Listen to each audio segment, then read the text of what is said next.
Now, हमने देखा कि the liberals attempt to unite the country to mobilize the people on the name of nationalism was failed by the monarch, army and the landlords, the rich landlords known as the Junkers. The very rich and the affluent landlords in the Germans known as the Junkers. Now, after 1848, the Persia took the leadership of the movement for nationalism, national unification. तुम्हें ये map याद होगा जो हमने पढ़ा था. Napoleon, before the Napoleon more than 200 state थे. Napoleon ने 39 स्टेट में यूनाइट किया था. इनमें प्रशिया था, हैम्सबर्ग था, न्यूमनबर्ग था, मेंच था, फ्रैंकफर्ट था और कई सारे स्टेट 39 स्टेट थे.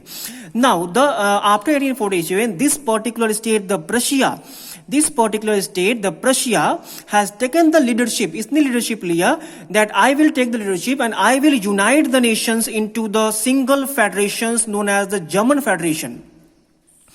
उसने लीडरशिप लिया. वहां का जो किंग था द केशर विलियम फर्स्ट और उसका जो चीफ मिनिस्टर था यानी चांसलर जो था Otto von Bismarck. This two person has taken the leadership and united the complete nation. How they did all this things. Now Chief Minister Ottoman Bismarck was the architect of the process of unification carried out with the help of the Prussian army and the bureaucracy. उसने इसमें क्या किया कि Prussian army के यानी इस राज्य का जो आर्मी थी उसका यूज किया और जो ब्यूरोक्रेसी जो थी उसका यूज किया पूरे कंट्री को यूनाइट करने के लिए. उसने अपनी आर्मी को बहुत स्ट्रांग बनाया. आर्मी को, ब्यूरोक्रेसी को इतना स्ट्रांग बनाया कि आसपास के जितने भी स्टेट हैं सबको फाइट करे और सबको डिफीट करे.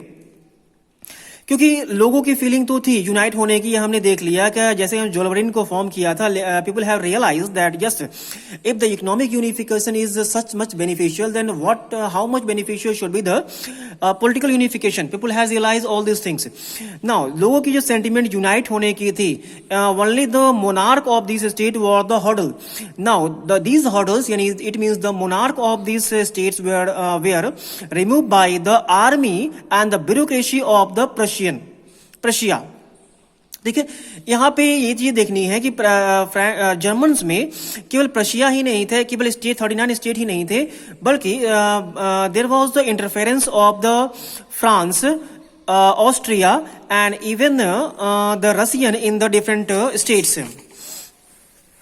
हमें ये देखनी है कि इन चीजों में केवल जर्मन में केवल 39 स्टेट ही, जर्मन की यूनिफिकेशन में केवल 39 स्टेट ही हर्डल नहीं थे, but there was the direct interference of the Austria, Denmark and the France.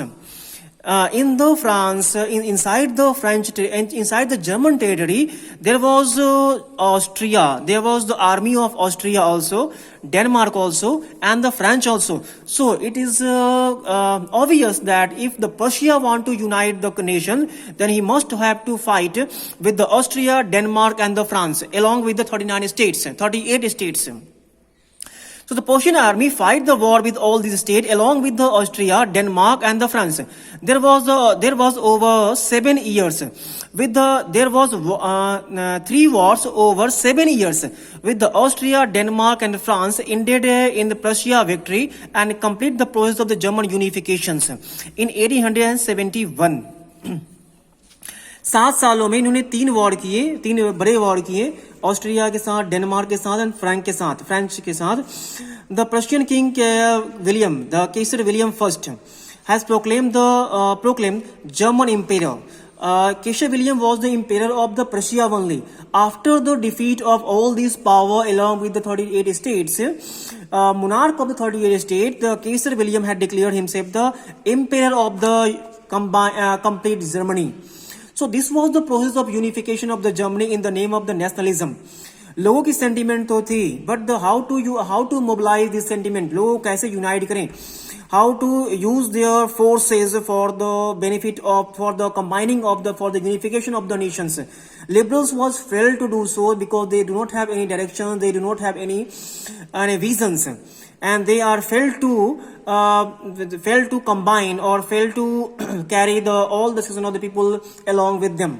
Now this work had been done in the Germany by the emperor of the Prussia, known as the Kaiser William and its Chancellor Ottoman Bismarck. He had defeated the 38 state along with the Austria, Denmark, and the France. And with the defeat of all this power, the Germans all the German states come to end, and the Germans become the federation of the Germans. It means the German nations, as we are saying today. जो आज हम देख रहे हैं German nation, उसका form 1871 में ही बना. उसका जो आज का रूप है वो 1871 में ही बना. तो हमने ये देखा कैसे लिबरल्स ने अटैम्प्ट किया, वो फेल हुए नेशनलिज्म की फीलिंग को मोबिलाइज करने में. उसके बाद हमने देखा किस तरीके से फिर कंजर्वेटिव ने ही लीडरशिप ली और कंट्री को यूनाइट किया. तो इस चैप्टर में हमने यही देखा कि कैसे नेशनलिज्म की फीलिंग को स्प्रेड किया गया. फर्स्ट ऑफ ऑल लोगों में the weaker section, the poor sections वे are very much upset, very much depressed with the economic conditions, very much deteriorating economic conditions. Now these feelings have been mobilized by the new emerging middle classes. Middle class spread the feeling of the nationalism, love for the nations. Yes, we are going to be benefited when the nation will be united. So these feelings were spread by the middle classes, and finally the conservative, the king had finished the work of unification of the country. Okay, now